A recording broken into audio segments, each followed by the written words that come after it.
Muy buenas noches, amados hermanos, que Dios les bendiga en esta linda noche.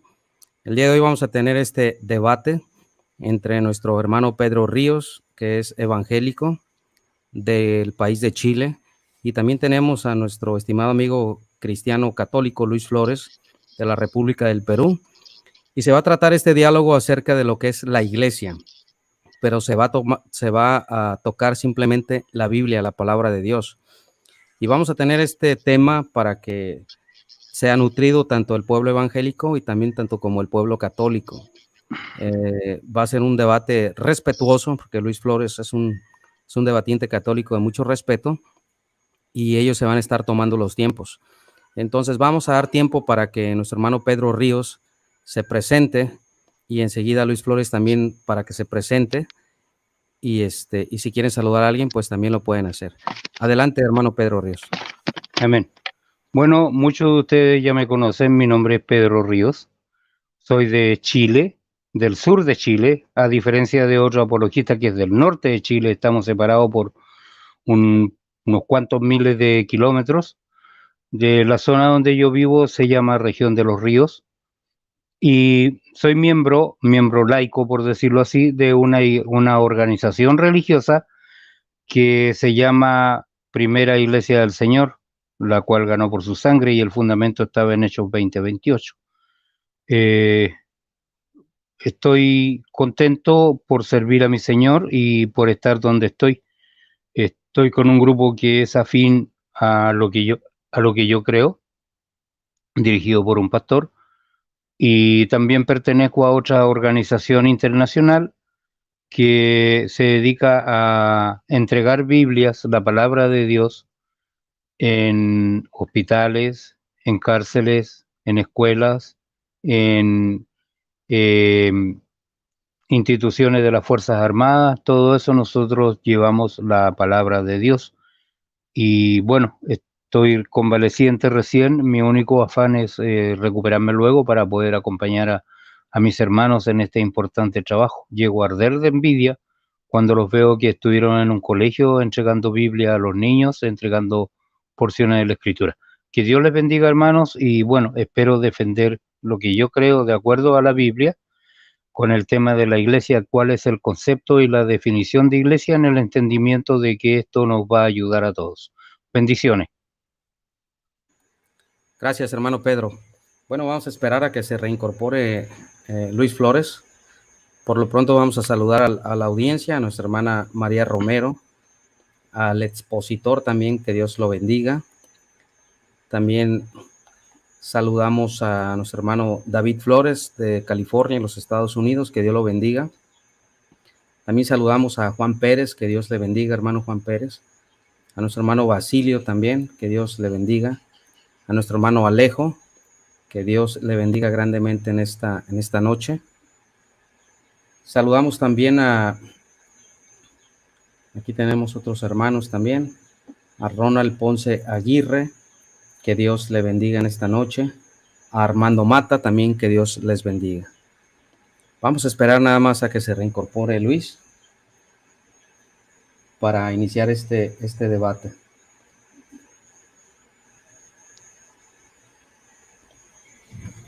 Bueno, les pedimos, amados hermanos, que apoyen nuestro canal en el sentido que pueden compartir el video. También le pueden dar like al video para que este debate lo puedan ver más hermanos y también más católicos en cuanto al tema de lo que es la iglesia verdadera.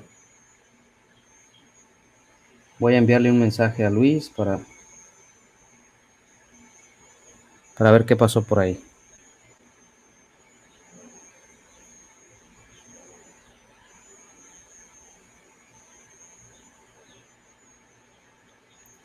Seguimos saludando a los hermanos que se están incorporando también a nuestro canal.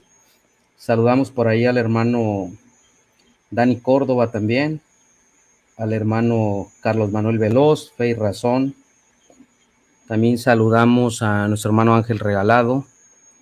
Saludamos al hermano Abel, que está por aquí también, que Dios le bendiga.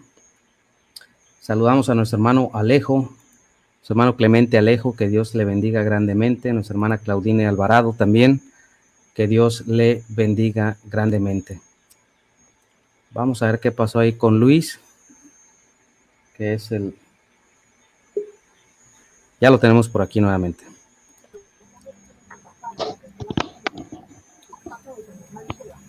¿Estás listo, Luis? Sí. Pido las disculpas. No te preocupes, Luis. Entonces tienes tu tiempo para presentarte, Luis. Ok. Bien. Muy buenas noches. Mi nombre es Luis Antonio Flores Ríos, defensor permanente de la doctrina de nuestro Señor Jesucristo y de su magisterio de la Santa Iglesia Católica. Actualmente me encuentro acá en Lima, Perú, por Ate Vitarte, pertenezco a una parroquia Cristo Resucitado. Mi guía espiritual es el Padre Nels. Un gran saludo y un gran aprecio para él, que le mando desde acá, desde el canal. Adelante, hermanos. Gracias, Luis. Bueno, Luis, si puedes pegarte un poquito más el micrófono, porque te escucho yo un poco bajo. No sé el hermano Pedro si te escuche bien. Sí, lo escucho, sí, un poco bajo está, sí. Ok. Bueno, mis amados hermanos, que Dios los bendiga en esta linda... A ver, adelante, Luis. ¿Ahora me escuchan claro? Poquito mejor. Sí, un poquito más, sí. Gracias, Luis. Bueno, mis amados hermanos, sean todos bienvenidos. Adrián Villarreal, también que Dios le bendiga. Desde Villa Hidalgo, Jalisco, pienso que dice Jalisco. Acá paisano mío de México también. Bien, mis amados hermanos, vamos a dar inicio a este debate. En esta noche no va a haber moderador. Los presentes aquí, los debatientes, se van a tomar sus tiempos. Les pedimos a los hermanos que nos apoyen en la moderación del canal, también que moderen el chat y que también se dirijan con mucho respeto hacia Luis Flores, ya que él es un católico respetuoso y educado, para que el diálogo sea bonito y sea de bendición y de edificación para la iglesia de nuestro Señor Jesucristo. Bueno, vamos a esperar un poquito a nuestro hermano Pedro para que regrese. Ahí nuestro hermano Pedro se está recuperando ahí de una intervención que tuvo, y damos gracias a Dios porque está mejorando, se está recuperando de la intervención quirúrgica que tuvo por ahí nuestro hermano Pedro Ríos. Vamos a darle un poquito de tiempo.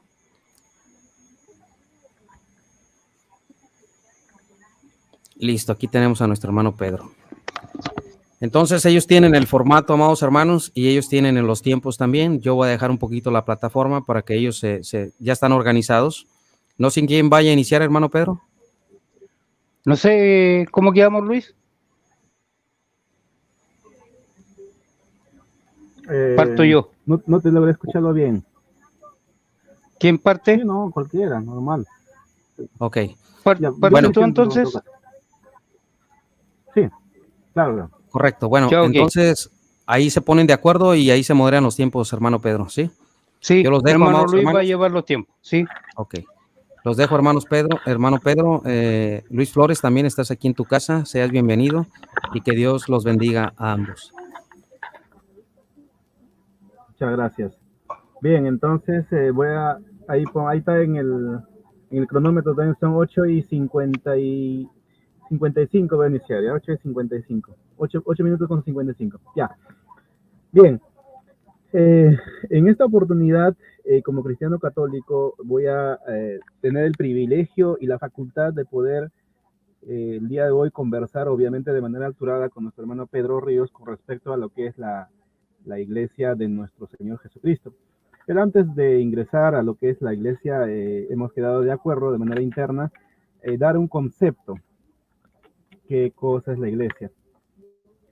El magisterio de la Santa Iglesia Católica, en su existencia de los 2000 años, siempre ha dicho que la iglesia es un grupo de personas, y eso lo mismo lo podemos corroborar en las Sagradas Escrituras.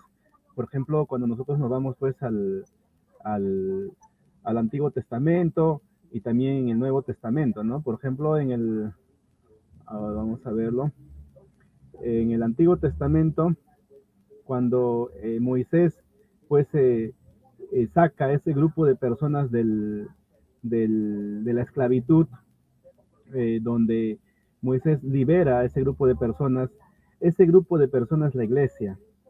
Eso está definido en la Biblia, en las Sagradas Escrituras. Ese grupo de personas es que conforman la iglesia.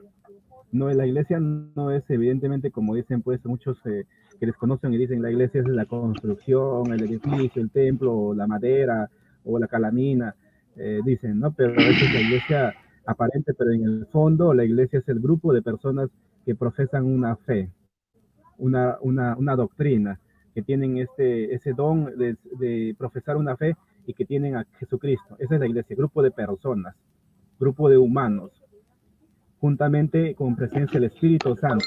Van los dos de la mano juntos, es como el cuerpo y el alma. No podemos separar ambos lados porque el cuerpo, el alma no se pueden separar, tienen que ser los dos juntos. De igual manera, el Espíritu Santo genuino de nuestro Señor Jesucristo, verdadero, está junto con el humano, con el carne. En este caso, por ejemplo, en el primer siglo ya vemos pues presencia de Pedro, Pablo, entre otros apóstoles que estaban ya presentes.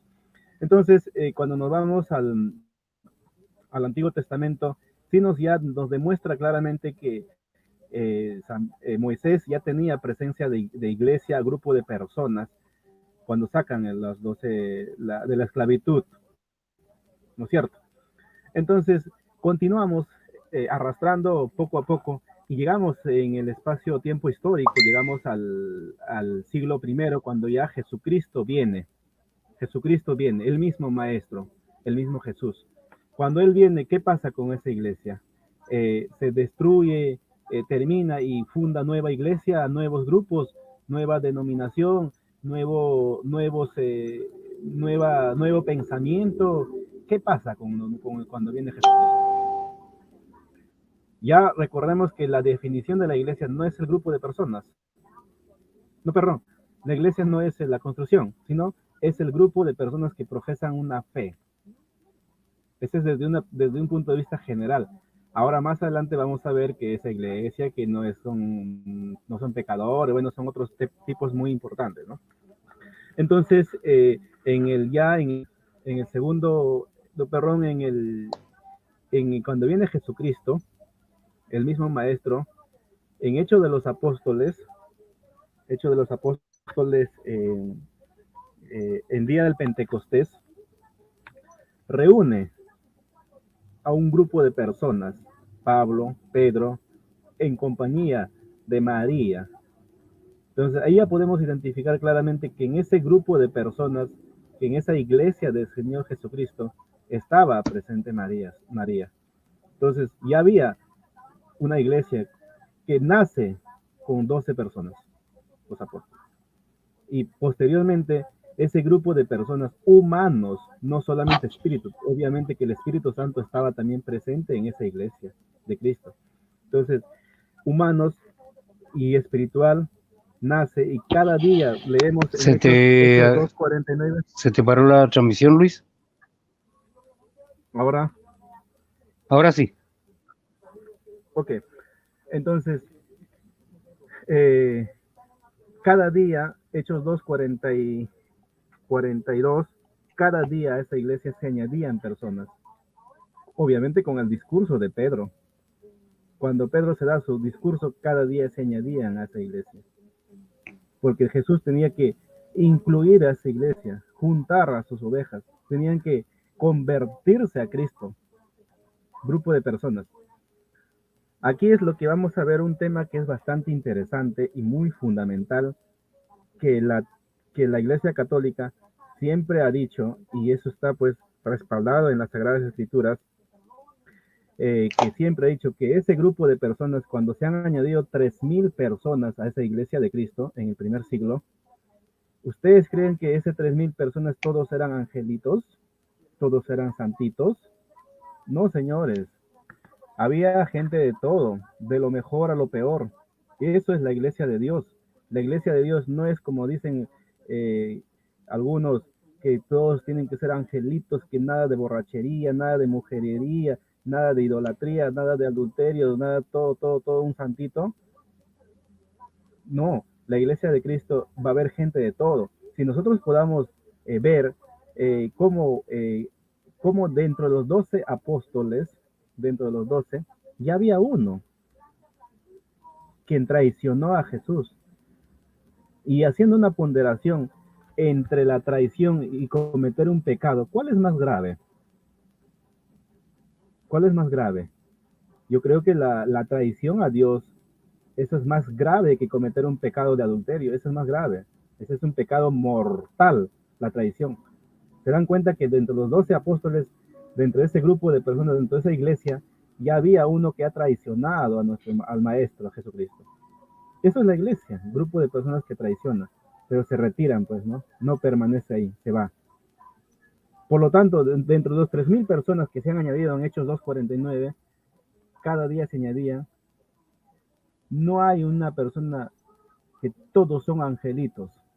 Eso es en teoría. En teoría, nuestro Señor Jesucristo dice que para poder salvarnos tenemos que vivir en santidad.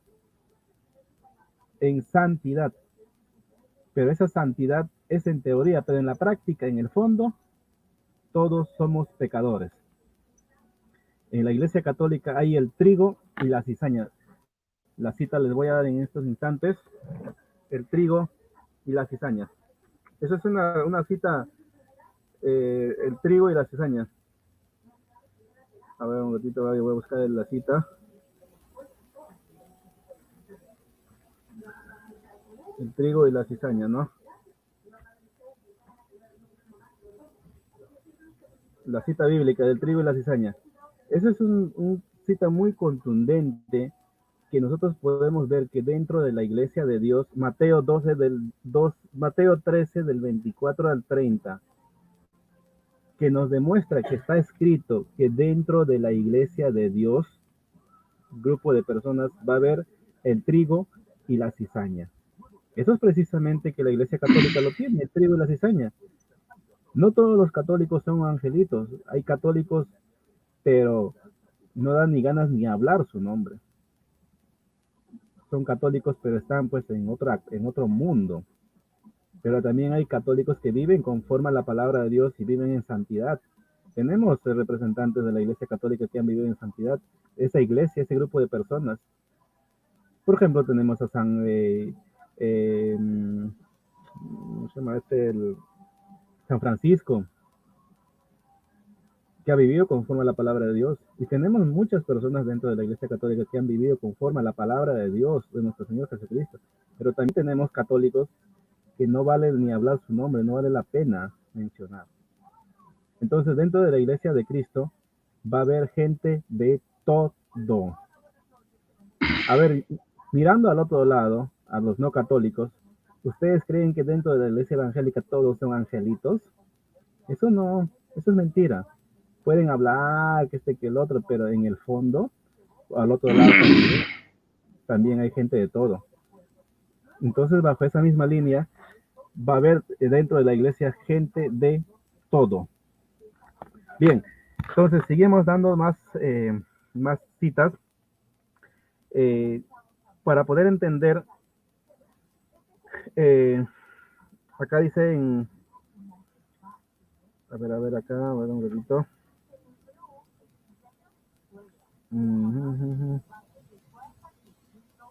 En 1 Corintios 10:17, Jesucristo a ese grupo de personas nos dice que somos muchos, conformamos un solo cuerpo, la unidad. Eso es lo que nuestro Señor Jesucristo quiere, la unidad de ese grupo de personas que profesan una fe, que creen en Jesucristo, donde hay 12, 13 congregados en tu nombre. Ahí está, ellos son los que profesan la fe, grupo de personas, humanos. Entonces, sigamos dando acá. A ver, el otro es en acá, Efesios. En Colosenses 1:24 nos pide una sola iglesia, un solo cuerpo. Cuerpo es la iglesia de Cristo y una sola persona, un solo grupo de personas. Ahí, como le vuelvo a repetir, esa iglesia está conformado tanto humanamente en carne humano y en espíritu. Y eso lo tenemos la presencia, por ejemplo, en el primer siglo.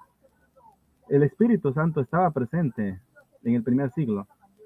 Eso nadie lo vamos a negarlo. Pero también estaba presente el grupo humano.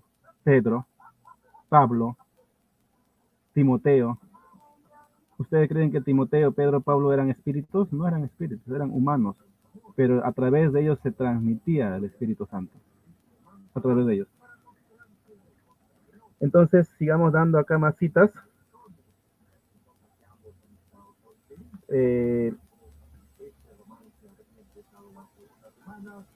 A ver, por acá tengo otra cita muy buena también.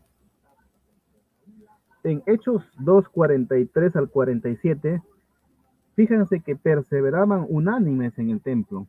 Unánimes. Hechos 2, 43 al 47, perseveraban unánimes en el templo.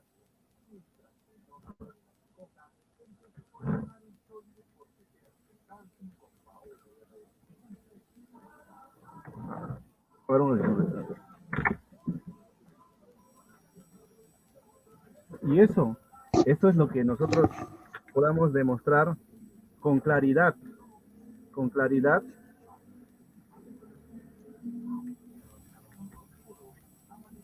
Con claridad. Bueno, acá termina mi tiempo, hermano Pedro. Adelante.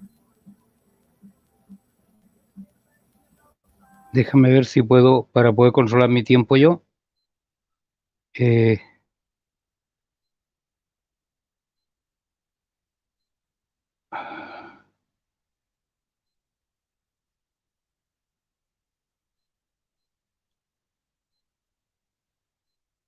Bueno, tú me avisas.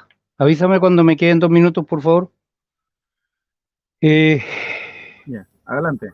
Adelante. Sí, bien, hermanos. En una cosa estamos de acuerdo con nuestro hermano, y es que la iglesia es un conjunto de personas, pero la iglesia es un conjunto de personas que confiesan a Jesús como su Salvador y Señor, y por medio de esto han sido convertidos y transformados en miembros de la iglesia. ¿Por qué? Por la fe en Jesucristo. A todos los que en Él creyeron, dice la Biblia, les dio potestad de ser llamados hijos de Dios. Por lo tanto, la iglesia, más allá de la congregación que nosotros podamos ver, está compuesta por todos los que son llamados hijos de Dios, porque Él les dio la potestad al aceptarlo a Él como su Salvador suficiente, su único y suficiente Salvador, y pasan a ser miembros del cuerpo de Cristo. Entonces, se considera parte de la iglesia a todo aquel que ha respondido al mensaje de salvación por la fe en Cristo Jesús y decide vivir una vida de obediencia a los mandatos de Dios. Muchos piensan en un edificio cuando escuchan el término iglesia, pero en realidad la palabra original eclesia no se usaba con ese sentido. Cuando la utilizaban se refería a un grupo de ciudadanos que se reunía para considerar asuntos de Estado. El significado literal de la palabra es llamado kaleo, fuera de, ex. La iglesia ha sido llamada para ser la sal de la tierra y la luz del mundo, como dice Mateo capítulo 5, versos 13 y 16.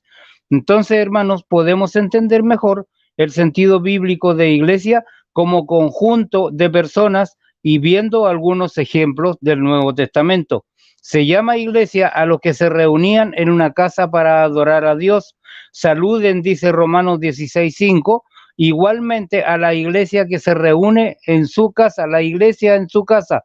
¿Qué nos está indicando con esto? Que el primer núcleo de la iglesia, el núcleo básico de la iglesia, es la familia. Cuando el Nuevo Testamento menciona la persecución que se desató contra la iglesia, se refiere a la persecución de las personas que habían aceptado a Jesús como su Salvador.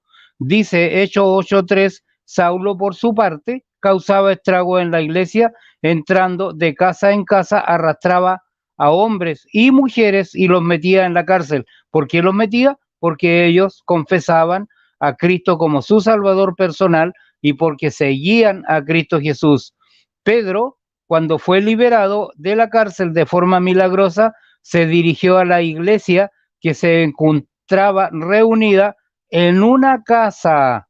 No había una catedral, no había un edificio, era una casa. La iglesia se encontraba reunida en una casa orando por él. ¿Qué me está diciendo con esto? Pero mientras mantenían a Pedro en la cárcel, la iglesia oraba constantemente y fervientemente a Dios por él. Hechos 12, verso 5. Mientras mantenían a Pedro en la cárcel, la iglesia oraba constante y fervientemente a Dios por él. Entonces Pedro volvió en sí y dijo: ahora estoy completamente seguro de que el Señor ha enviado a su ángel para librarme del poder de Herodes y de todo lo que el pueblo judío espera. Cuando cayó en la cuenta de esto, fue a casa de María, la madre de Juan, apodado Marcos, donde muchas personas estaban reunidas orando. Hechos capítulo 12, versos 11 y 12. ¿Cómo empezó la iglesia? La iglesia comenzó el día de Pentecostés, 50 días después de la resurrección de Jesús. Cristo dijo: edificaré mi iglesia, y estaba hablando del futuro, y este es el futuro. Todos los seguidores de Jesús se encontraban en Jerusalén reunidos junto a los discípulos y esperaban el cumplimiento de la promesa del Padre de Jesús. Mencionó que el Padre que Jesús mencionó después de resucitar y antes de subir al cielo. Hechos 1:3. Quinto, Jesús les prometió el bautismo con el Espíritu Santo. Encontramos el relato en el libro de Hechos de los Apóstoles capítulo 2.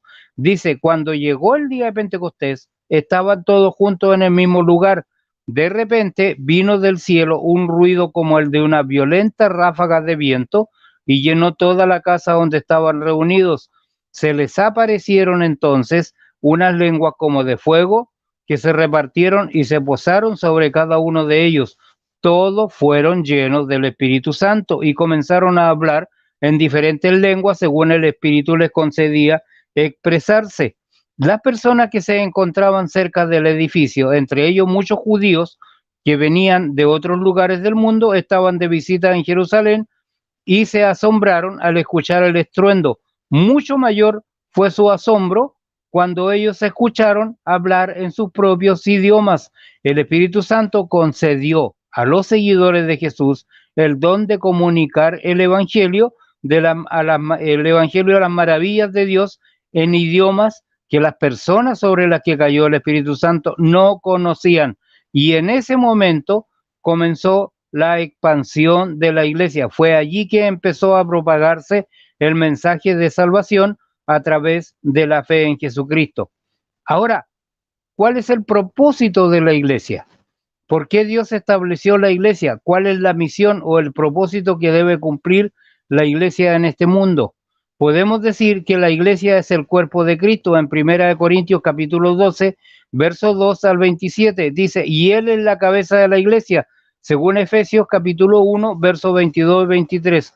Por lo tanto, la iglesia debe reflejar lo que distingue a Dios, su amor por la humanidad, y dar prioridad a lo que Él da prioridad, la salvación del hombre.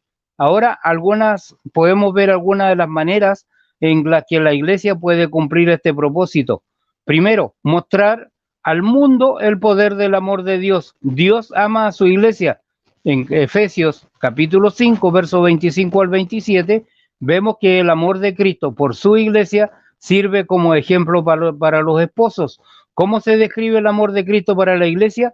Como uno dispuesto a sacrificarse y dar su vida con tal de presentar a su iglesia santa y sin mancha. Somos limpios de nuestros pecados y somos presentados ante Dios porque Cristo presentó el pago, Él entregó el pago, su sangre, derramó su sangre para que nosotros podamos acceder ante la presencia de Dios. También dice la Biblia: esposos amen a sus esposas, así como Cristo amó a la iglesia y se entregó por ella para hacerla santa. Es decir, Él la purificó lavándola con agua mediante la palabra para presentársela a sí mismo como una iglesia radiante, sin mancha ni arruga, ni ninguna otra imperfección, sino santa e intachable. Efesios capítulo 5, verso 25 al 27. Por tanto, estimados hermanos, me avisa cuando me queden unos 5 minutos, porfa. Por tanto, uno de los propósitos de la iglesia es mostrar al mundo el poder transformador del amor y del perdón de Dios. Nuestra vida no se queda igual después de conocer y experimentar el gran poder del amor de Dios. Nuestro día a día comienza a reflejar que vivimos para Jesús y gracias a Él. Ahora bien, pueden haber muchas personas dentro de la congregación y algunas no dan buen testimonio. Si esas personas no están reflejando un buen testimonio, no están reflejando que Dios los salvó, y el reflejo de esto son las buenas obras que vienen como consecuencia de experimentar la salvación, esos miembros no son parte de la iglesia de Cristo. Por lo tanto, no es el número lo que implica que una iglesia sea la iglesia de Dios, sino la cantidad de personas y la doctrina que ellos tienen, para confesar a Jesús como el único Salvador personal. Y ese es el primer paso para comenzar el buen testimonio, a cumplir la gran comisión que Jesús nos dio en Mateo 28, verso 19 al 20. Jesús nos dijo que debíamos ir y hacer discípulos suyos a todas las naciones, ¿cómo? Bautizándolos y enseñándoles a obedecerle. Parece una tarea enorme, pero cuando otros ven el gran cambio en las vidas de cada persona convertida, consecuencia del amor, consecuencia del perdón de Jesús, se muestran más abiertos a escuchar nuestro testimonio. Hermanos, si yo tengo mal testimonio, mal voy a poderme parar en un cantón de la calle y decir que Cristo cambia vidas si no ha efectuado un cambio en mí. No debemos ser tímidos, debemos compartir con los demás lo que Cristo ha hecho por nosotros, porque para eso Él nos llamó. En segundo lugar, debemos crecer juntos y afirmarnos espiritualmente. La iglesia primitiva dio importancia desde el principio a la búsqueda del crecimiento y la fortaleza espiritual en familia, todos juntos. ¿Qué dice? Se mantenían firmes, y esto es importante, hermanos, para la hora de definir la iglesia verdadera. Se mantenían firmes en la enseñanza de los apóstoles, en la comunión, en el partimiento del pan y en la oración. Ahora, después, aquí hay un tema que podemos hablar después. Hechos 2:42. ¿Qué nos quiere decir? Estudiaban juntos la enseñanza de los apóstoles, llenando sus mentes y sus corazones con la palabra de Dios. Vivían en unidad y armonía. Cuando surgían los desacuerdos normales que surgen entre las personas, buscaban la dirección de Dios y permitían que el Espíritu Santo les renovara nuevamente con su fruto. Gálatas 5, verso 22, 23, para poder obrar con amor, amabilidad, gozo, etcétera. Compartían el pan, que es el partimiento del pan, la Santa Cena, tal como la enseñó el Señor Jesús, tal como está en la Escritura, a diario, recordando, porque Él dijo, haced esto en memoria mía, y esto es un memorial, recordando el sacrificio de Jesús por la humanidad. Lo hacían en memoria de Él y por amor a Él, y tomaban tiempo para la oración. Oraban e intercedían juntos, los unos por los otros y por toda la humanidad, buscando dirección para salir y bendecir a los que lo rodeaban. Aquí hay algo importante. Juan 14, verso 23, adelante al 26, dice lo siguiente: respondió Jesús y le dijo, el que me ama, mi palabra guardará. Recuerden esto, hermanos, pónganlo en sus mentes. El que me ama, mi palabra guardará. Y mi Padre le amará y vendremos a él y haremos morada con él.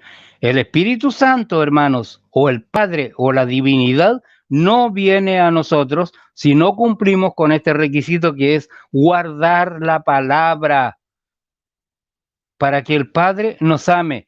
El que no me ama no guarda mis palabras, y la palabra que habéis oído no es mía, sino del Padre que me envió. Os he dicho estas cosas estando con vosotros, mas el Consolador, el Espíritu Santo, a quien el Padre enviará en mi nombre, Él os enseñará todas las cosas y os recordará todo lo que yo he dicho. ¿Cuánto tiempo me falta, hermano? 2 minutos, hermano, 2 minutos. Ah, ya, perfecto. De tal manera, hermanos, que la iglesia verdadera de Cristo está definida porque guarda la palabra que nosotros oímos y que no es de Él, sino del Padre. ¿Y a qué viene el Espíritu Santo? Dice el Consolador, el Espíritu Santo, a quien el Padre enviará en mi nombre, Él os enseñará todas las cosas y os recordará todo lo que yo os he dicho. ¿Qué tenemos en esto? Tenemos que la iglesia, la verdadera iglesia de Dios, está sujeta a las enseñanzas de Cristo. Los apóstoles enseñaron lo que Cristo enseñó, ni una doctrina extraña. No hay doctrina ni de santo ni de nada, sino que solamente lo que Jesús enseñó. Si a una organización religiosa, se llame como se llame, se aparta de la palabra de Dios, no está cumpliendo aquí. No puede ser amada del Padre por mucha antigüedad que tenga, porque Él dice que mi palabra guardará y mi Padre le amará. Ahora, los apóstoles, ¿qué predicaron? Lo que Jesús enseñó. Ellos recordaron en todo momento la enseñanza de Cristo y de esta manera la iglesia llegó a ser columna y baluarte de la verdad. ¿De cuál verdad? La verdad de Cristo, la verdad que Él enseñó, porque Él dijo, yo soy el camino, la verdad y la vida. Por lo tanto, si es que hay una sucesión apostólica de una iglesia, la sucesión es doctrinal, pues la iglesia que guarda la palabra, la organización, los individuos que guardan la palabra de Dios, que asistido por el Espíritu Santo viven una vida santa, esos son parte de la iglesia y no los otros, por muy alto cargo que tengan dentro de la congregación. Entonces, estimados hermanos, ¿a qué estamos aquí? Hoy, ¿tiempo? Sí, claro. No. Amén. Le toca entonces, hermano. Viene el tiempo de refutación, 10 minutos, ¿no es cierto? Sí, claro, claro. Muy bien. En este tiempo de refutación voy a proceder desde el final desde un último hasta el inicio. El hermano Pedro dice que la iglesia de Dios es el que guarda la palabra de Dios. Por supuesto que el magisterio de la Santa Iglesia Católica también lo ha dicho durante sus 2000 años de existencia, y la Iglesia Católica guarda la palabra de Dios. Como lo dice el hermano Pedro, también dice guarda la palabra de Dios. Pero esos son pues meras apreciaciones que el hombre puede hablar. Lo que tenemos que es analizar en el fondo. En el fondo, si efectivamente la iglesia no católica guarda o no guarda la palabra de Dios. Porque con meras interpretaciones el hombre puede decir, pues lo que pasa es que aquí está en la Biblia, acá dice, y nosotros hacemos esto, y por lo tanto guardamos la palabra de Dios. Pero sin embargo, pues está una interpretación errada, entendimiento distinto. Y él puede decir que guardan la palabra de Dios. Por lo tanto, acá hay que proceder a analizar. Eso es lo que precisamente en mi caso como católico serio he sido pues bastante congruente. He analizado si efectivamente los no católicos guardan o no guardan la palabra de Dios. Y mi investigación personal, obviamente con ambas posturas, la iglesia evangélica no guarda la palabra de Dios. Son palabras nada más. Son palabras. Dice, enseñanza de Cristo. También igual, son enseñanzas de Lutero, todas las enseñanzas de Lutero. No es enseñanza de Cristo, sino que está aparentemente maquillado, está en ahí, con un base en ahí que tienen ahí para poder respaldar el argumento. Pero en el fondo, todo es cerrado. Entonces, claro, pues obviamente como tenemos libertad de expresión, hablamos, pues, ¿no? Que guardo, no guardo, toda esa cosa. Otro lado, el otro punto lo que ha tocado es de la Santa Cena. De la Santa Cena, evidentemente, ese grupo de personas, esa iglesia de Cristo, lo tiene que hacerlo.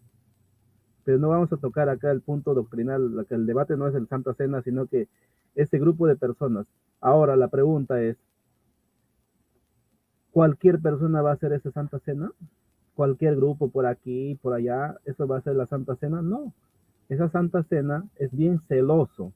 Solamente lo tiene que hacer un grupo de personas que tienen, pues, sucesión apostólica e imposición de las manos de manera ininterrumpida. Solamente ellos van a hacer, no van a hacer cualquier grupo. Entonces, si somos congruentes, acá vamos dando el hincapié.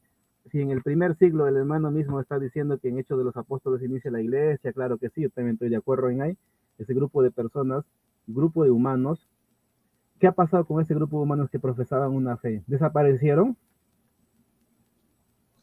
¿Qué ha pasado, hermano Pedro, hermanos? ¿Qué ha pasado con ese grupo de personas? ¿Desaparecieron? ¿Ya no hay? ¿Desapareció? ¿Y se metió la cizaña católica? No. Ese grupo de personas tenía que continuar porque Jesús fundó ese grupo de personas generación tras generación. Tenían que seguir enseñando la palabra de Dios a través del tiempo. Tenían que seguir enseñando. No desapareció. Cuando Jesús funda su iglesia, dice, yo estaré con ustedes todos los días. Todos los días. ¿Qué significa todos los días? Es todos los días. Entonces, según para los no católicos, Jesús ha tenido un corte. O sea, en el primer siglo estaban los verdaderos evangélicos, después desaparecieron y aparecieron en el siglo XVI. No, no. Ese grupo de personas que estamos identificados en el primer siglo, nosotros somos miembros, como dicen en 1 Corintios 12:23, perdón, en 1 Corintios 10:17, somos muchos, pero somos miembros. Cada uno somos miembros de ese grupo de personas. Y ese tiene que ser de generación en generación, pasando, año.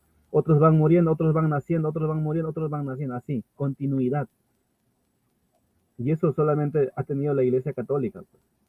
En la Biblia en ninguna parte dice que va a haber corte. En el primer siglo, todos los evangélicos, y recién desaparecieron tantos años y recién apareció. Eso no hay.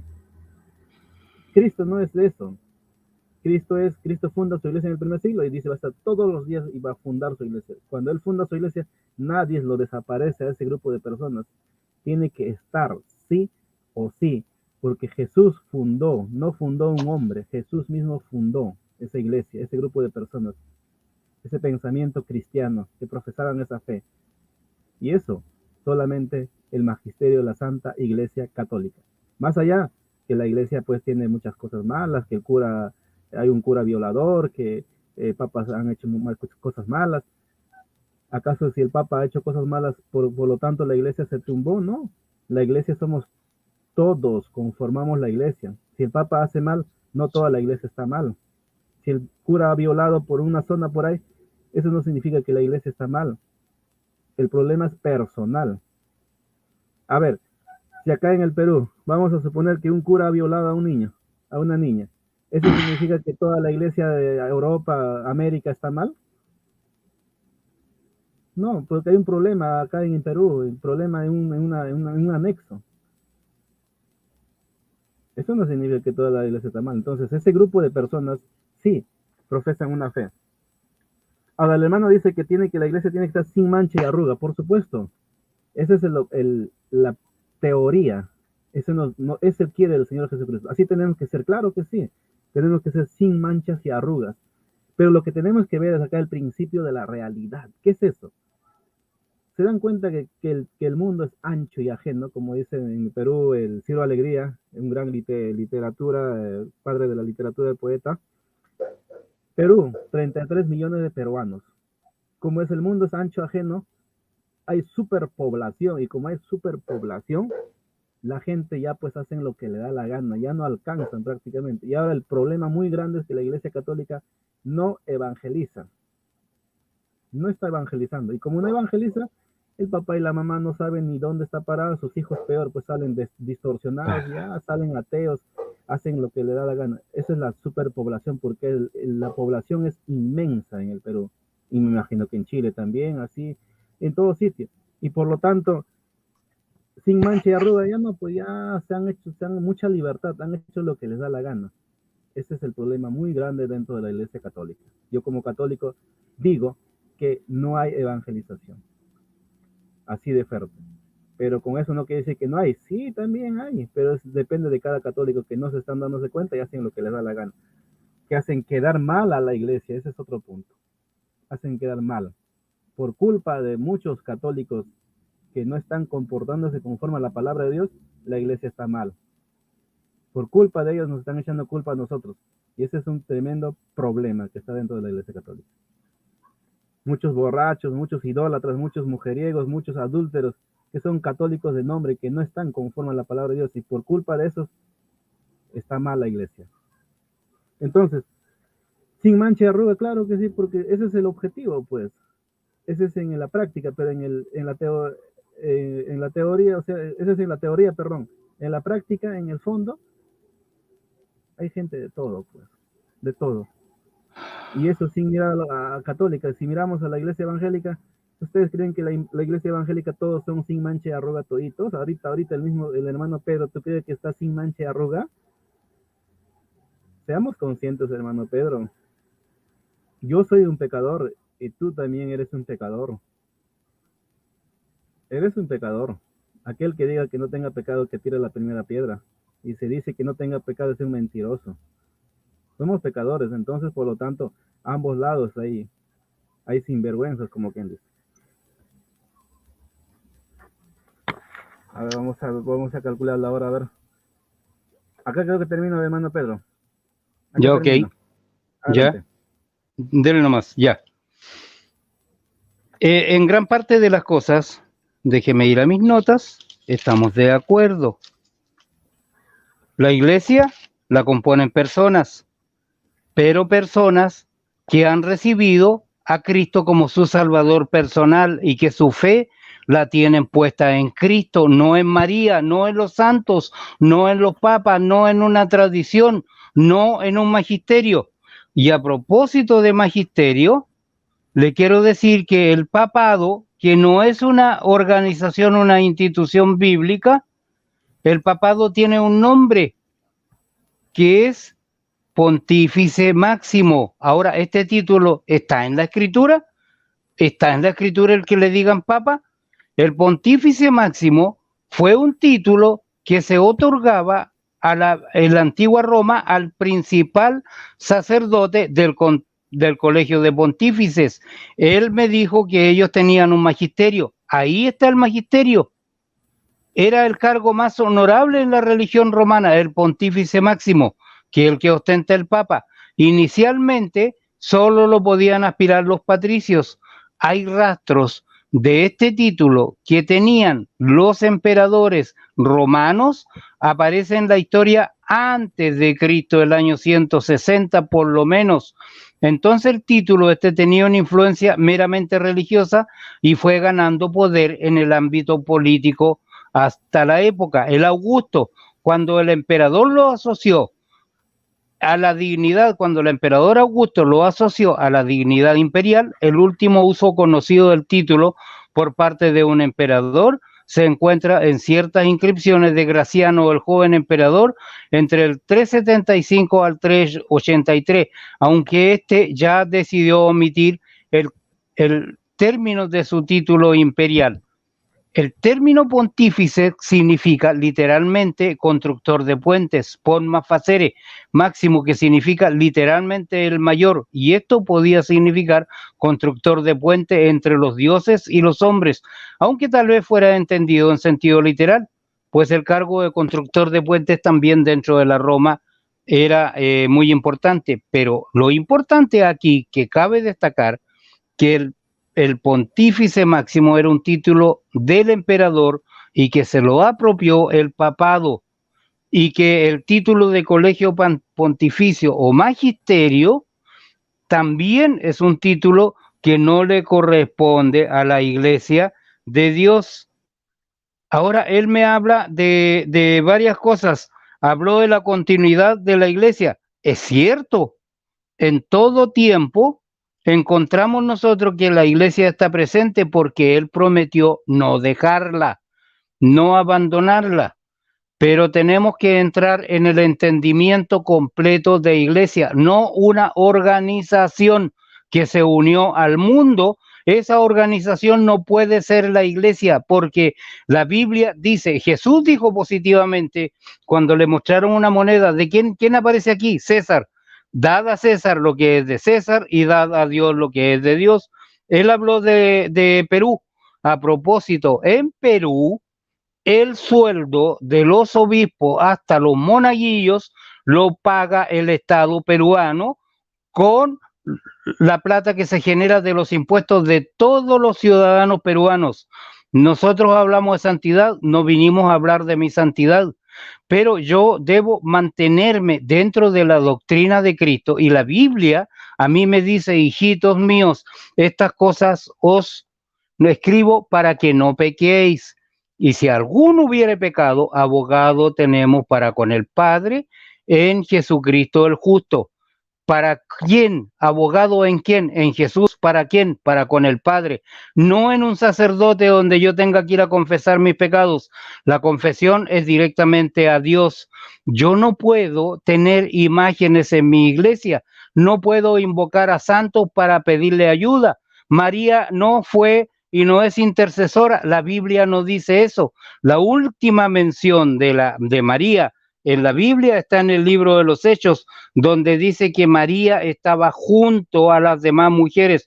Ni una doctrina más acerca de María, no aparece nada. La doctrina mariana no la enseñó Jesús. Jesús no enseñó a venerar santos. Usted me puede mostrar por casualidad si es que Esteban, que fue el primer mártir de la iglesia registrado en el libro de los Hechos, a la muerte de Esteban, los católicos, como dice él, que estaban presentes, le invocaban para pedirle intercesión, ayuda, le prendían velitas, o acaso le hicieron alguna eremita a Esteban para irle a poner florcitas, velas, ponerle ahí todas esas cositas y los letreros donde le piden invocación por favores que les pueda conceder. No, hermanos, la iglesia de Cristo es la que se mantiene en la doctrina, y esta doctrina es bíblica. Él habló de sucesión, ¿no es cierto?, sacerdotal, pero esta sucesión no está en la Biblia. No me puede mostrar que Pedro haya sabido, se haya enterado siquiera de que era papa de la iglesia, porque por lo menos hay 3 listas de papado y las 3 difieren en ella, porque la iglesia ortodoxa también reclama, ¿no es cierto?, la sucesión apostólica, pero esta no es bíblica. Tampoco los sacerdotes son bíblicos. Si él me habla de la clase más alta sacerdotal de la iglesia católica, me puede hablar de los cardenales. ¿De dónde salieron? Los cardenales son una clase sacerdotal pagano que venían de la antigua Babilonia y que fueron adoptados por la Iglesia Católica. La Iglesia Católica se refiere y habla mucho, hay mucho sincretismo religioso, la adopción de costumbres paganas para adaptarlas a costumbres cristianas. Y es por eso que la fecha del nacimiento de Jesús la cambiaron y la llevaron al 25 de diciembre, ¿no es cierto?, que era la celebración del Pontífice Máximo. ¿Un minuto? 2 minutos. Entonces, cuando él me habla de sucesión apostólica, tiene que decirme cómo se mantuvo esta ininterrumpida, porque la historia a mí me dice que hay una historia sucia de papas que no son bíblicos, de obispos que no son bíblicos, donde los papas entre ellos se mataban para ostentar el poder, porque el poder de la iglesia pasó a ser un poder político. Y recuerde el texto que le leí: el que me ama, mi palabra guardará. Respondió Jesús 14:23 y le dijo: el que me ama, mi palabra guardará, y mi Padre lo amará, y vendremos a él y haremos morada con él. La Biblia no me habla de sucesión, no me habla de la sujeción a sacerdotes. El que no me ama no guarda mis palabras, y la palabra que habéis oído no es mía, sino del Padre que me envió. Os he dicho estas cosas estando con vosotros, pero el Consolador iba a venir, ¿no es cierto?, en su nombre, porque el Padre lo iba a enviar en el nombre de Jesús, y le enseñaría todas las cosas y os recordará todo lo que yo os he dicho. Cuando una organización religiosa se aparta y dentro de esta hay otras organizaciones como Testigos de Jehová, como Adventistas, como Mormones, se apartan de la verdad que Cristo enseñó, esa organización es apóstata y es anatema. No está fundamentada en la palabra de Dios, no está fundamentada en lo que Cristo enseñó y por lo tanto es imposible bíblicamente que sean la iglesia de Dios, porque no lo son, porque no hay evidencia bíblica de que cualquiera de estos grupúsculos sean la iglesia de Dios, porque no guardan las palabras que Jesús enseñó. El que me ama, mi Tiempo. palabra guardará y mi Padre lo amará. Adelante, ahí termino. Ok, entonces me toca a mí los 10 minutos para la contrarrefutación para finalizar, ¿no? ¿Hablamos de contrarrefutación? ¿Ya, ok? Claro, a partir de ahora, 10 minutos. Ya. Bien. La Iglesia Católica, que es la Iglesia de Cristo, siempre ha utilizado el uso de la razón. Eso es lo más importante. Y en ese uso de la razón está la presencia del Espíritu Santo, porque no podemos ver que un Espíritu Santo que tenga un Espíritu Santo irracional. A ver, ¿cómo cómo se organizan un grupo de personas?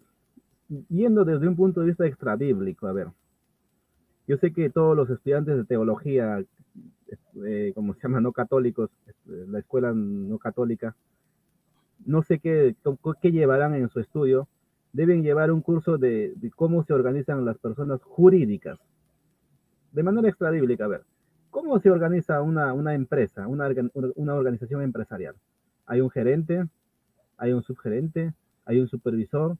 Esta es la organización de una empresa. Entonces, ¿cómo hacemos? ¿Cuál debe ser más organizado, la Iglesia de Cristo o una empresa? Hagamos la ponderación.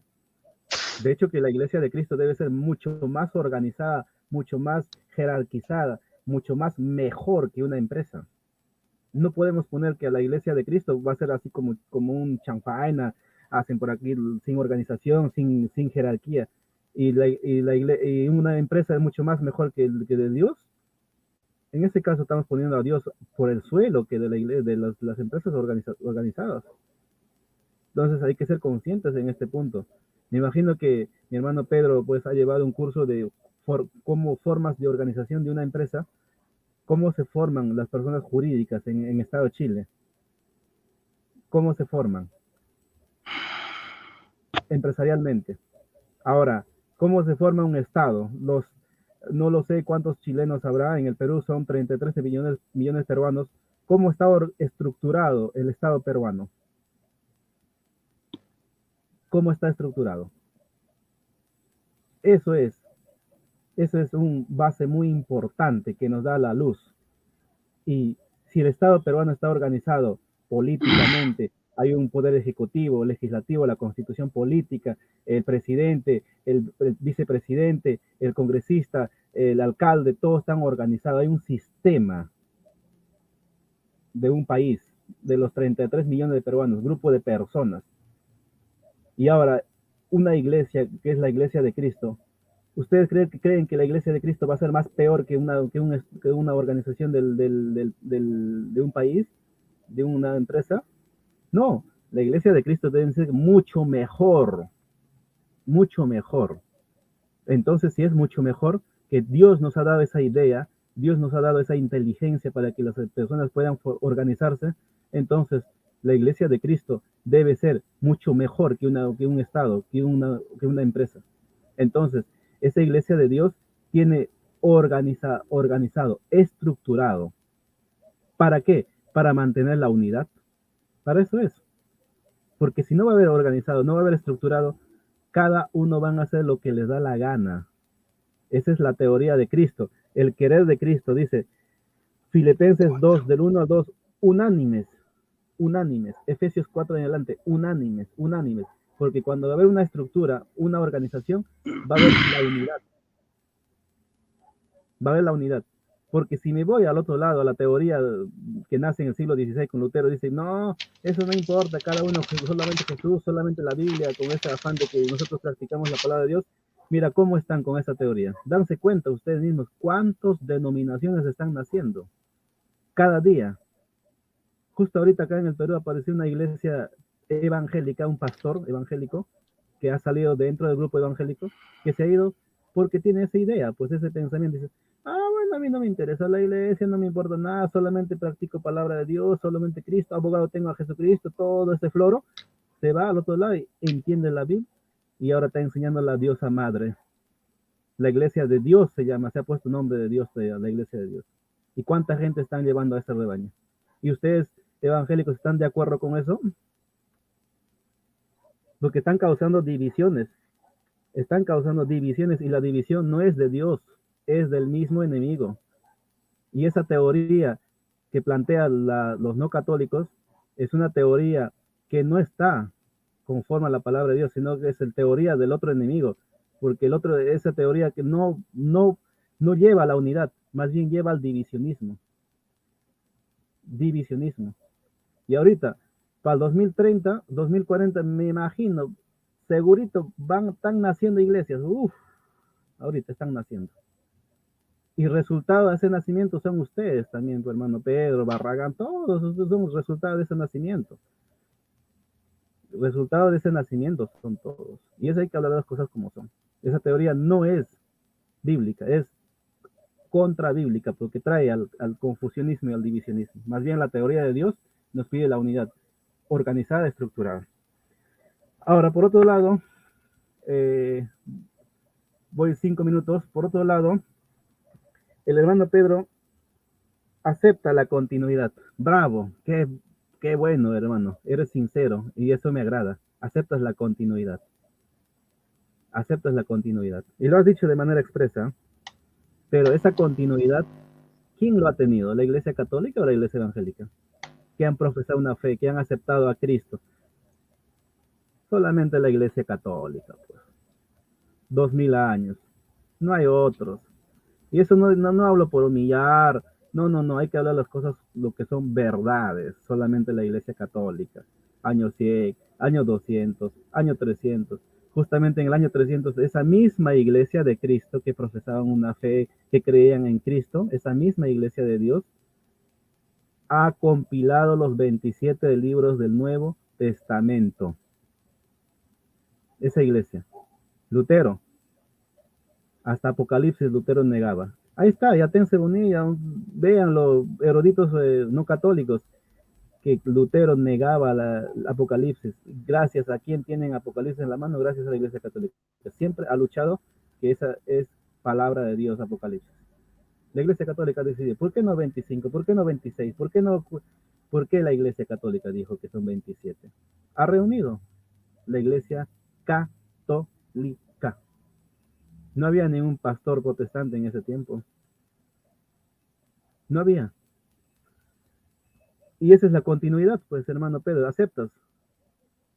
Tiene que ver la coherencia contigo, hermano Pedro. Si tú aceptas, entonces, pues, seas sincero, decir en el primer siglo, segundo siglo, ¿dónde estaban tu iglesia? No había.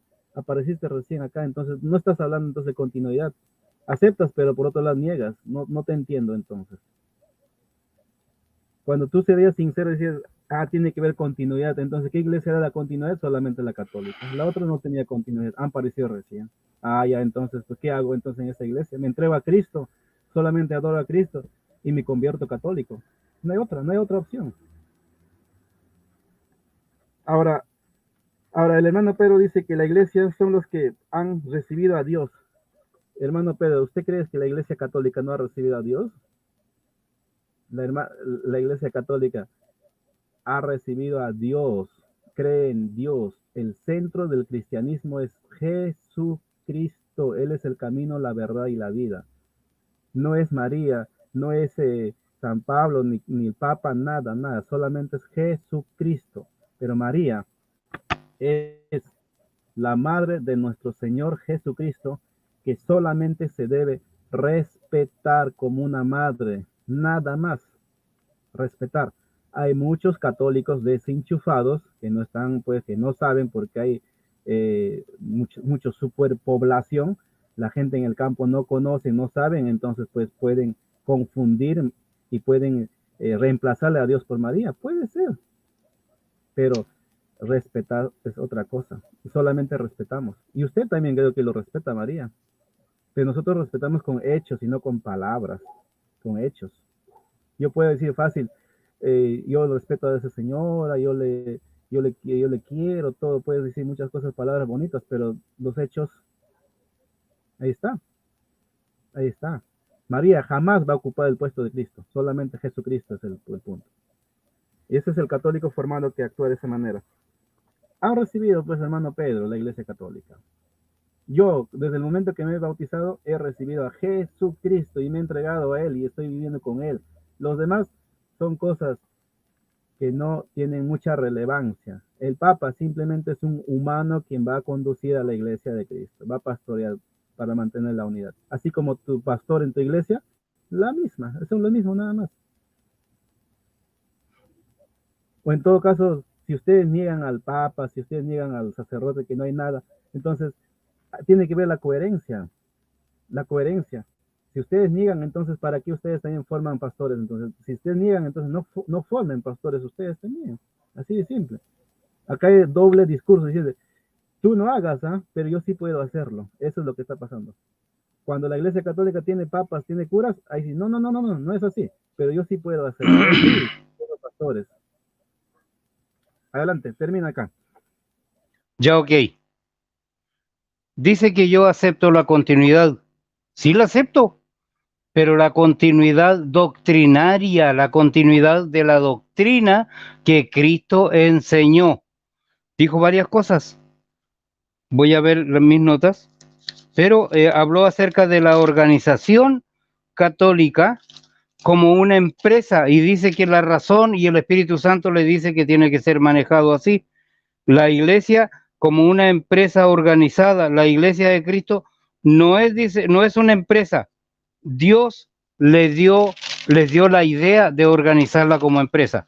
Pero lo último que él tocó, dijo que la iglesia y que María, y él está descalificando a su magisterio, lo está desconociendo. Entonces, ¿qué clase de católico es?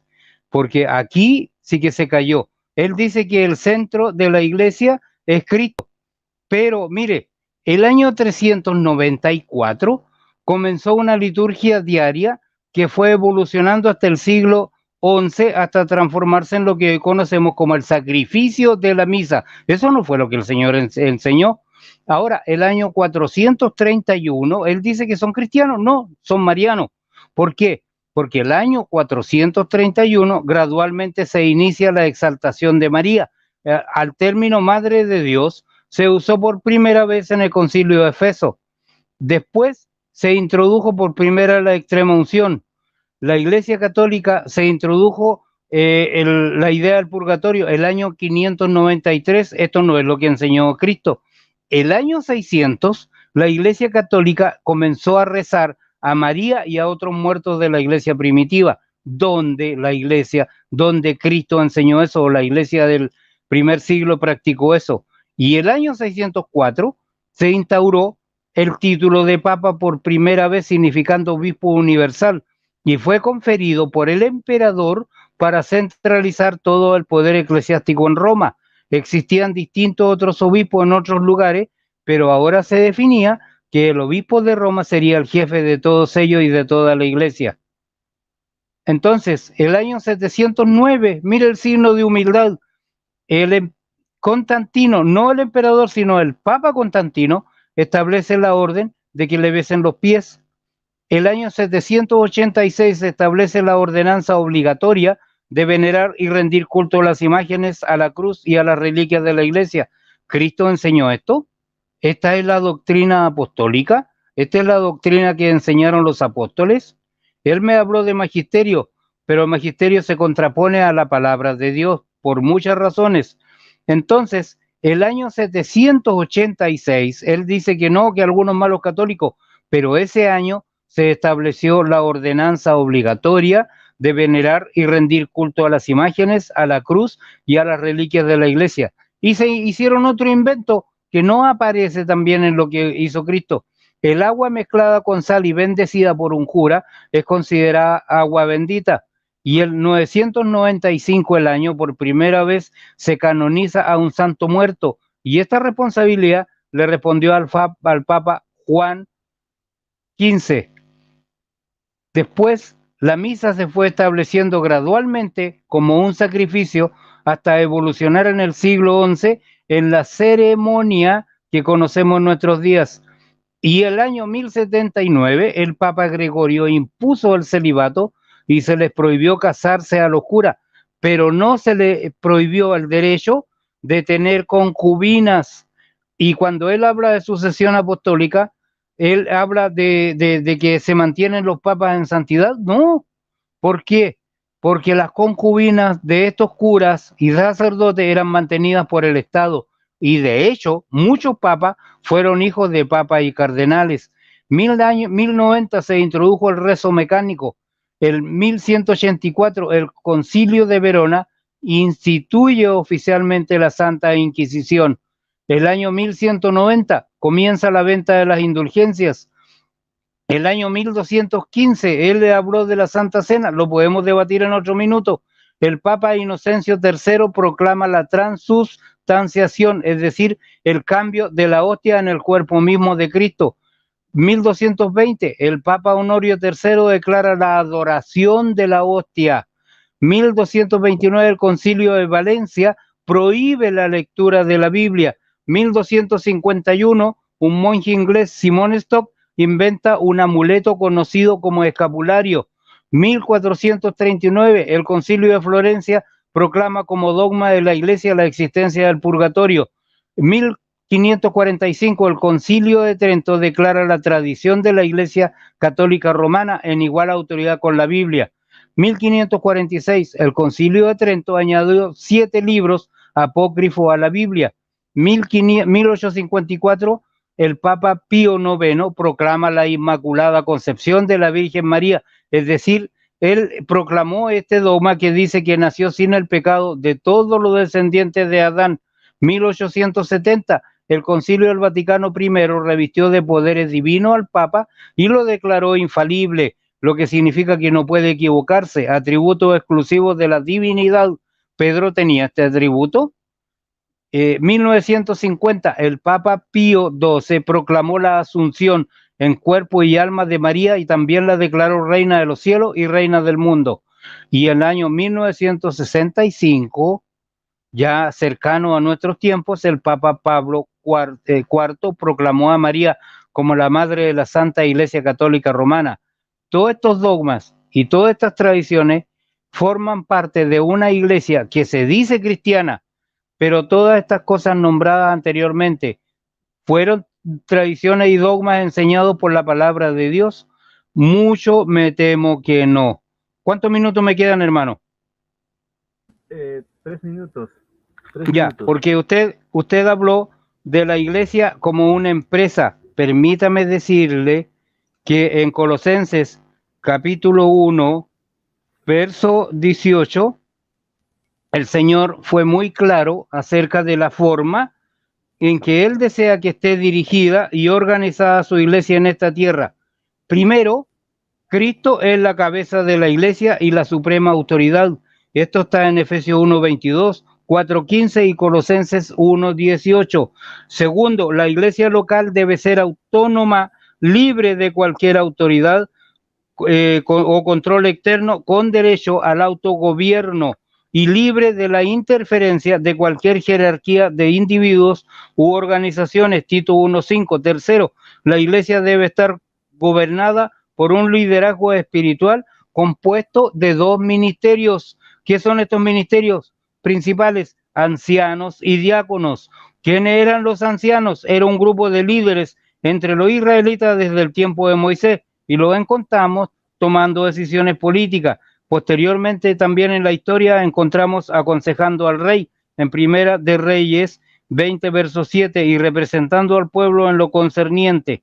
Entonces, Cristo dijo que su iglesia tenía que ser dirigida como un Espíritu Santo, como por el Espíritu Santo, pero dijo que tenía que ser dirigida como una empresa. La razón me puede indicar muchas cosas. La razón a mí me puede decir mucho, pero es la palabra de Dios, la autoridad suprema de la Biblia.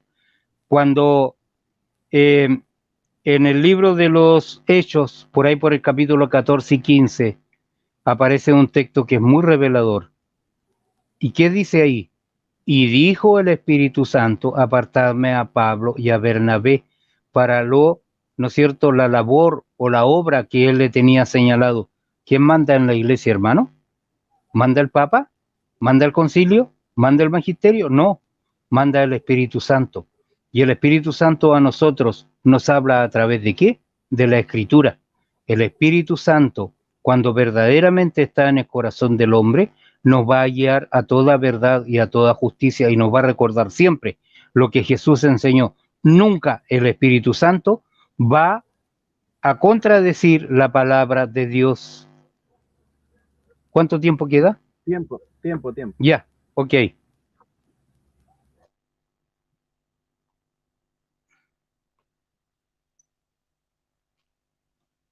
Pasamos a las preguntas entonces, hermano.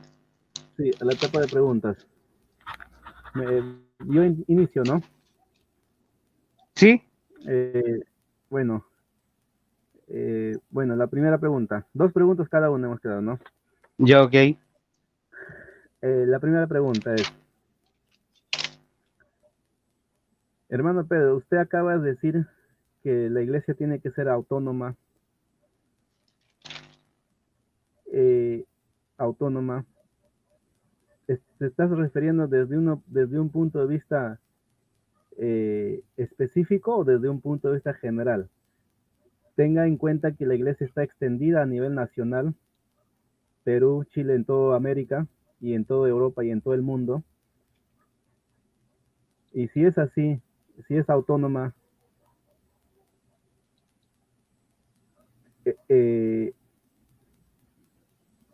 si es autónoma como tú lo planteas,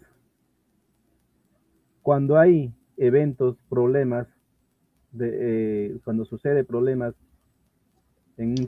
con la iglesia de Chile, con la iglesia de Perú, ¿quién va a solucionar ese problema?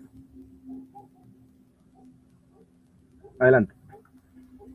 Cuando se trata de delitos como la violación de niños, por ejemplo, o estafas que se pueden producir, ya sea por un pastor o por sacerdotes.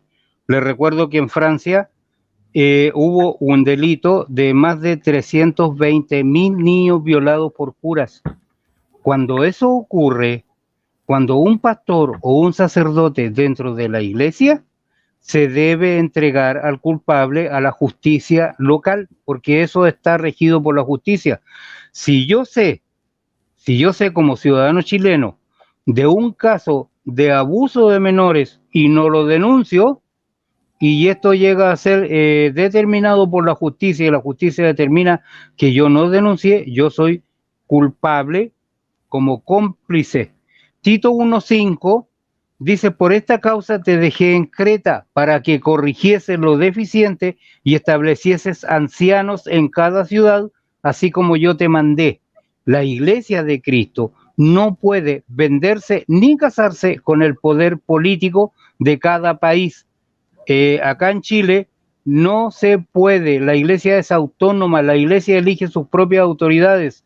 Ahora, si el Estado le está pagando a la Iglesia Católica en Perú el sueldo a los obispos, el sueldo a los sacerdotes, hasta los monaguillos, esto fue reconocido por muchas personas y entre paréntesis también por Jaime Bailey, un comentarista internacional peruano. ¿Usted cree que la Iglesia es capaz de tener autonomía frente a decisiones que atañen a la política?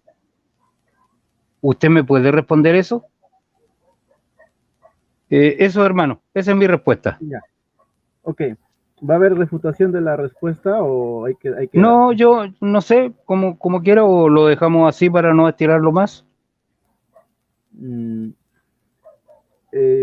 Vamos O una ya refutación, refute, ya vaya con una refutación.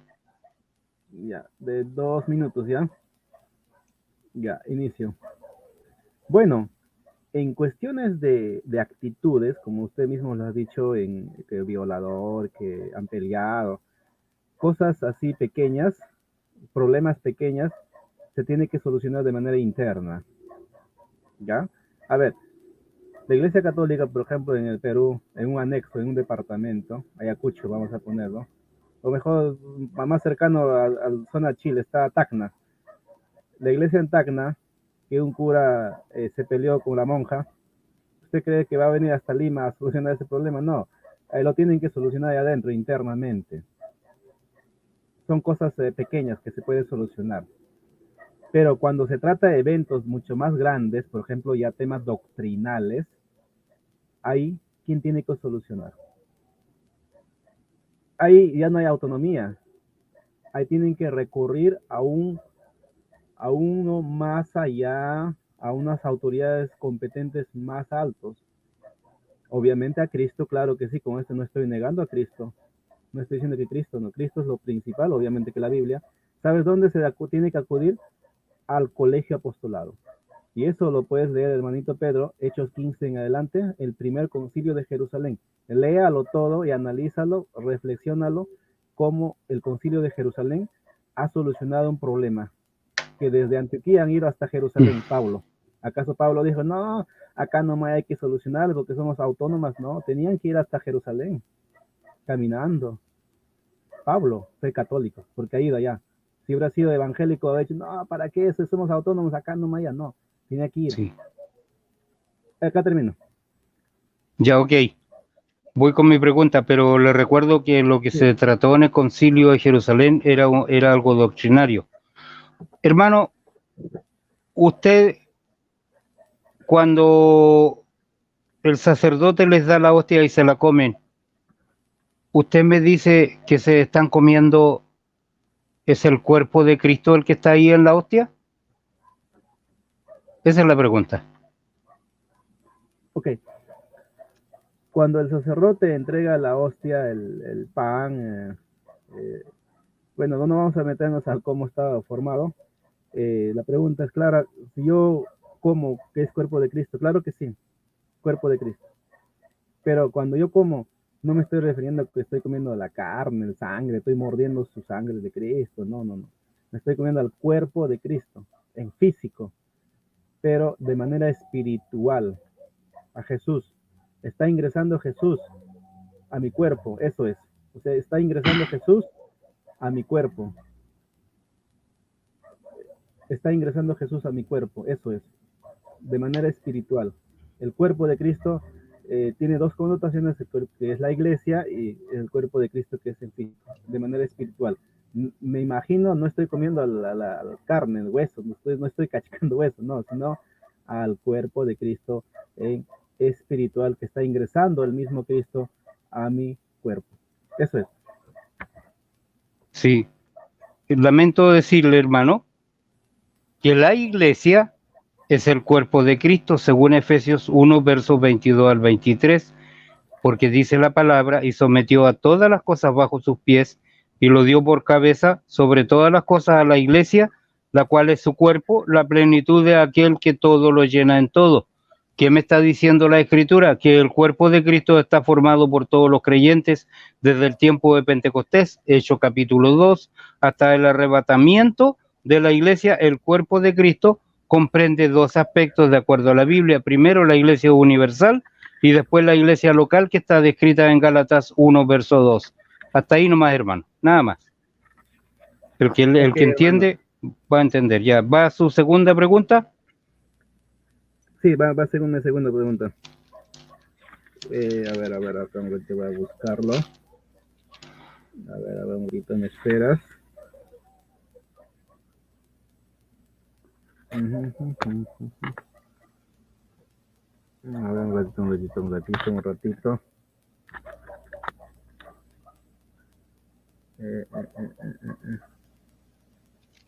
Bueno, a ver, la cita, no, a ver, un ratito.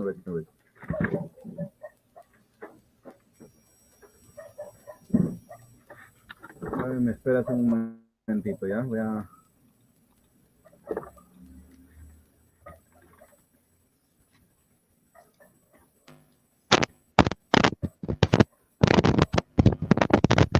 Ya. Ahora sí, ya lo encontré ya. A ver, yo quiero que me digas, cuando nuestro Señor Jesucristo, no el Papa, no el cura, cuando nuestro Señor Jesucristo dice en Mateo 28, 16 al 20, dice, yo estaré con ustedes todos los días, todos los días, todos los días. Jesucristo estaba en el siglo XVI, en el primer siglo, en el segundo siglo, en el tercer siglo. Estaba Él, y si estaba, ¿a través de quién se pronunciaba? ¿A través de los católicos o a través de los evangélicos? Y si no estaba, Jesús, ¿crees que Jesús mintió? Porque si mintió, entonces la Iglesia Católica pues es una cizaña que se ha metido, y la Iglesia, Jesús mintió y dijo, yo estaré con usted todos los días, pero solamente en el primer siglo nomás, de ahí desapareció, mintió. Entonces, si no mintió, Jesús dijo que era verdad. Entonces, ¿qué iglesia estaba durante todo el año del primer siglo segundo hasta el día de hoy? ¿Qué iglesia? ¿Católica o evangélica? ¿Qué profesión, qué profesaba? ¿La doctrina católica o la doctrina evangélica? ¿Puedo responder? Sí, adelante. Sí, yo no creo que lo que podemos definir nosotros como organizaciones religiosas evangélicas, o como usted dice, la Iglesia Católica. Le recuerdo que la Iglesia de Cristo se reúne, ¿no es cierto?, en congregaciones, pero la Iglesia de Cristo es transversal y está formada por todos aquellos que recibieron a Jesús como su Salvador. Pero también Cristo físicamente, o a través del Papa o a través de alguien, no, hermano. Juan 14, verso 23 dice, respondió Jesús y le dijo, el que me ama, mi palabra guardará, y mi Padre le amará, y vendremos a él y haremos morada con él. El que no me ama no guarda mis palabras, y la palabra que habéis oído no es mía, sino del Padre que me envió. Os he dicho estas cosas estando con vosotros, mas el Consolador, el Espíritu Santo, a quien el Padre enviará en mi nombre, Él os enseñará todas las cosas y recordará todo lo que yo os he dicho. La paz os dejo, mi paz os doy. Yo no la doy como el mundo la da. No se turbe vuestro corazón ni tenga miedo. Habéis oído que yo os he dicho, voy y vengo a vosotros. Si me amareis, os habéis regocijado, porque he dicho que voy al Padre, porque el Padre es mayor que yo. Y ahora os lo he dicho antes que suceda, para que cuando suceda creáis. Jesús, por medio del Espíritu Santo, a quien Él envió como el Consolador, el ayudador nuestro, ese Espíritu que gime con gemidos indecibles, porque a veces nosotros no sabemos cómo pedir. En esa forma está Cristo, no está por una organización religiosa. Cristo está con la iglesia, que es la que sigue a Cristo. Aquella persona que hace a Cristo el centro de su vida, ese es cristiano, ese es un seguidor de Cristo, ese es parte de la iglesia. Y el Espíritu Santo está en él, y el Espíritu Santo lo guía a toda verdad y a toda justicia, recordándole lo que Jesús enseñó. Eso es, hermano. Adelante. Ok, ahora me toca mi contrarrefutación. Bueno, claro que sí, aceptamos que el que acepta a Cristo, el que profesa la fe en Cristo, quien te habla, cristiano católico, yo acepto a Cristo, yo amo a Él y solamente a Él, Él es el único camino, la verdad y la vida, yo acepto a Cristo, y así muchos católicos aceptan, también hay otros católicos que no aceptan. Acá el punto no es que si aceptan o no aceptan, eso es claro que sí lo sabemos, eso no está tema a dilucidar. Acá el punto, la pregunta fue, cuando Jesús dijo, yo estaré con ustedes que son humanos, no son espíritus, los dos estaban juntos, el espíritu con el humano, los dos unánimes juntos.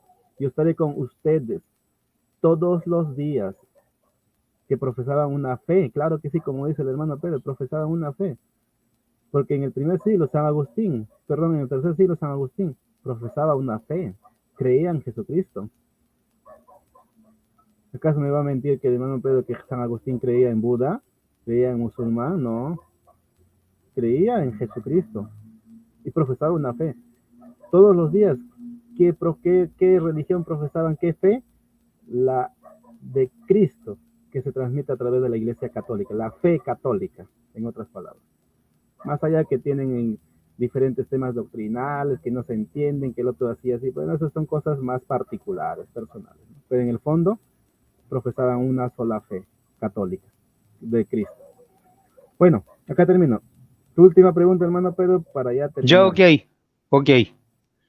Usted dijo que la cena del Señor, la Santa Cena, como la llamamos nosotros, como dice la Escritura, la cena del Señor, debe ser impartida por un sucesor de que haya sido, ¿no es cierto?, o haya obtenido esa sucesión por la imposición de manos.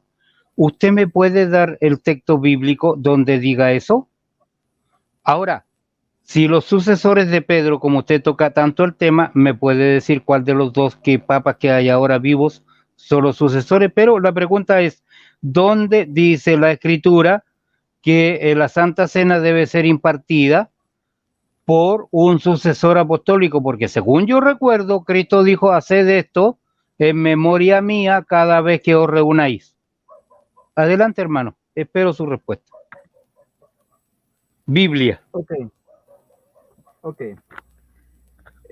Con respecto a la imposición de las manos, ya vemos que es bíblico y está pues de generación en generación desde el primer siglo hasta el día de hoy, y desde el antiguo siglo, Antiguo Testamento ya está arrastrando. Ahora, con la preparación del pan, que va a ser genuino, ¿quién lo tiene que prepararlo eso? Cuando en Hechos de los Apóstoles en el primer siglo se añadían cada día a la iglesia más de 3,000 personas. ¿Usted cree que, hermano Pedro, los 3,000 personas tenían que añadir en ahí? ¿Y los 3,000 personas tenían que preparar ese pan? No.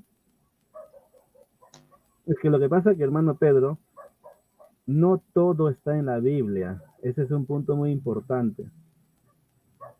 La Biblia no es un texto de a mi antojo, tengo que estar todo, no. La Biblia es una Biblia un libro de fe, y no todo está escrito en la Biblia, sino que lo más importante acá es probar la fidelidad y la legitimidad. Para probar la fidelidad y la legitimidad, ¿quién tiene que preparar? Solamente un hombre de Dios que tiene sucesión apostólica e imposición de las manos. No cualquiera. Yo fácil mañana me voy de esa iglesia, puedo decir que ya no soy borracho, ya no soy mujeriego, ya no soy idólatra, ya no soy hechicero, ya no soy adúltero, me comporto como un angelito, me pongo mi saco y corbata, y agarro la Biblia, agarro citas que me convienen, textos, y digo, yo soy hombre de Dios, yo soy de Cristo, amén, aleluya, gloria al Señor, y empieza a decir que empieza a preparar pan y empieza a repartir a toda la gente. No, así no es. Así no es. Ese no es fidelidad ni legitimidad. Eso es monería, como dicen, como un mono trata de imitar lo que hace el otro. Adelante, hermano. Amén. Veo que no pudo responder. Yo le pedí un texto bíblico donde corrobore lo que usted dijo. Yo le he dado Biblia. Ahora, cuando ustedes no tienen respuesta, dicen no todo está en la Biblia. ¿Dónde me dice, hermano, cuando yo me estoy dedicando a cosas de fe y estoy hablando de cosas de fe y de doctrina bíblica, que ese era el motivo del debate, tengo que dar con Biblia? Usted no pudo. Lamentablemente, no pudo.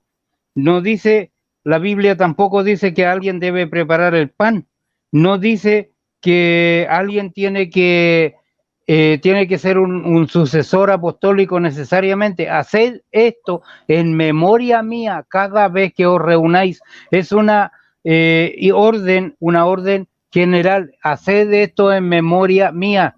En memoria, un memorial como los que tiene, por ejemplo, nuestra patria cuando recuerda un combate famoso. Ustedes hacen un memorial, lo mismo, ustedes van a recordar, porque ¿qué está diciendo? Cuando hagan esto, la muerte de Cristo anunciáis. ¿Cuál es la predicación del Evangelio? ¿Qué es lo que anunciamos nosotros como cristianos? La muerte de Jesús por nuestros pecados. Aquí no estamos hablando ni de saco ni de corbata, no, hermano, se salió del tema. Usted se salió del tema, usted no pudo responder, usted no tiene Biblia para demostrar su idolatría. ¿Por qué? Porque ustedes son idólatras por naturaleza. Con esto termino. Perfecto. Hermano Pedro, acá terminamos, ¿no? Ya me paso Sí, mi tiempo de despedida y ahí terminamos. ok. Bueno, Ya, eh, ok, sí. muchas gracias. Muchas gracias, hermano Salvador Barragán, por el canal. Al hermano Pedro del país de Chile. Quien les ha hablado, Luis Antonio Flores Ríos, defensor permanente de la doctrina de nuestro Señor Jesucristo. Y que pido las disculpas si en algún momento me pasé un poco la línea, no respeté de repente o intrapersonal más allá que de la realidad. Pido al hermano las disculpas al hermano Pedro. Bueno, que Dios les bendiga a todos la audiencia del hermano Barragán, tanto católicos y no católicos. Eh, les agradezco mucho y que tengan un buen fin de semana. Prácticamente en el Perú ya son 11 de la noche, un día viernes, mañana sábado, fin de semana. Que Dios les bendiga. Un gran abrazo a Amén. todos. Bendiciones, hermanos. Doy gracias al Señor, en primer lugar, por este compartir que hemos tenido. La verdad que tenemos que anunciar la doctrina de Cristo y esa tiene que ser sin tapujos. Gracias, hermano Salvador, por su tiempo. Acá son las 1:03. La verdad, hermano, es que estoy convaleciente. Me operaron y me dieron de alta recién hace días atrás. Pero con todo esto yo glorifico a mi Señor. Reconozco y les voy a decir una cosa. Yo he leído muchas de las cosas que tengo escritas porque paso todo el día estudiando la palabra de Dios y esto viene de muchos años. A veces mi esposa se enoja porque estoy metido y me meto tanto estudiando, pero hermanos, es lo que me llena, es mi Señor me llamó a esto y gracias por esta oportunidad de poder entregar. Juzguen ustedes, yo agradezco la oportunidad nuevamente, agradezco la atención de ustedes, que Dios les bendiga mucho y que mi Señor bendiga. Quiero contar, hermanos, un corto testimonio, si es que puedo, hermano Salvador, esto ya está alejado del tema. Claro, hermano. Dale. Sí, miren, hermanos, yo no entendí por qué mi Señor me tocó a mí cuando yo me enfermé y tuve que ir a operarme. Me duró como 2 segundos la vacilación del por qué y después acepté. Pero después descubrí que mientras hacía reposo y esperaba la operación, podía estudiar con más ganas todavía la palabra del Señor. Bueno, llegando al hospital, un hermano ya sí aceptó al Señor y yo soy Gedeón, yo reparto Biblia en los centros hospitalarios donde puedo y se me habían acabado todos los Nuevos Testamentos y yo andaba con una Biblia que era personal y se la regalé a él porque él aceptó al Señor en ese minuto. Y con un familiar también que estaba ahí, después le habló por teléfono. Hermanos, este hermano se llamaba el tío Mario. Hoy día estaba viendo en Facebook y en Valdivia estaban anunciando porque a él lo soltaron, lo dieron de alta. A mí me dieron de alta antes que él, nos despedimos, nos mantuvimos en contacto y él no me respondió al teléfono. Y hoy día, hermano, en la tarde me enteré de que él falleció. Él había estado de cáncer, me dijo que tenía que haberse muerto meses atrás, pero se murió ahora, pero murió salvo. Entonces, hermano, yo sí puedo entender que dentro de las pruebas, hermano Salvador, discúlpeme por el tiempo y por contar esto, dentro de las pruebas, hermano, y dentro de mi enfermedad, mi Señor siempre sale glorificado y cuando nosotros pasamos por una prueba y por una enfermedad, Dios tiene un propósito con nosotros, porque hay otro joven que también aceptó al Señor y él está hablando conmigo, estoy en permanencia con él en el teléfono, lo operaron de un pulmón el día de ayer. Y hermano, yo le tengo dicho que él me llame a la hora que sea, cuando él necesite. Estuvimos con mi esposa orando vía WhatsApp y bueno, espero que el Señor le ayude a él en la recuperación. Pero hermanos, no me siento triste por la partida del tío Mario. Es un hombre que lo conocí ahí. No estoy triste, porque los cristianos muchas veces la muerte de un familiar la entendemos no como la cesación o un apartamiento, un familiar, un amigo. Él se hizo amigo mío, pero es mi hermano. Y yo sé que él está con el Señor en este minuto. Gracias, hermano Salvador. Gracias por todo. Gracias por el apoyo de ustedes. Bendiciones, Salvador. Gracias, hermano Pedro. Gracias también a Luis Flores por este debate. Gracias, hermano, por compartir ese testimonio. Y también agradecer a todos los hermanos que están aquí con nosotros, Jaime Rodríguez, nuestra hermana Roxy Aje, María Romero, nuestra hermana Marilena Herrera, Azultrón, nuestra hermana Claudinia Alvarado, nuestra hermana Gloria Álamo, nuestra hermana Marta, John 3:16, no he leído un comentario de ella, pero ahí va a estar. Que Dios le bendiga. A nuestro hermano Héctor Rivers también, que Dios le bendiga. Y a cada uno de los que están aquí, nuestro hermano Angelito también, que Dios le bendiga. Nuestro hermano Alejo, Roberto Castillo, que Dios le bendiga. Nuestra hermana María Elena Herrera, bendiciones. Y a cada uno de nuestros hermanos que están aquí presentes, con Dorito también, que Dios le bendiga. Nuestro hermano Rafael Espinosa, Dios los bendiga. Nuestra hermana Roxy también, que Dios le bendiga. Gracias a todos nuestros amados hermanos, que pasen una buena noche. Gracias también a todos nuestros hermanos que apoyan nuestro canal, nuestra plataforma. Que Dios los bendiga y nos vemos en nuestra próxima emisión. Los invito de manera general el día miércoles.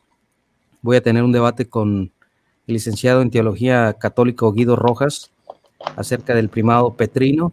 Entonces por ahí están todos invitados el día miércoles, 6:30 hora del centro de México, 6:30 hora del centro de México, 7:30 hora de Colombia, de Perú, y serían como 5:30 hora de California.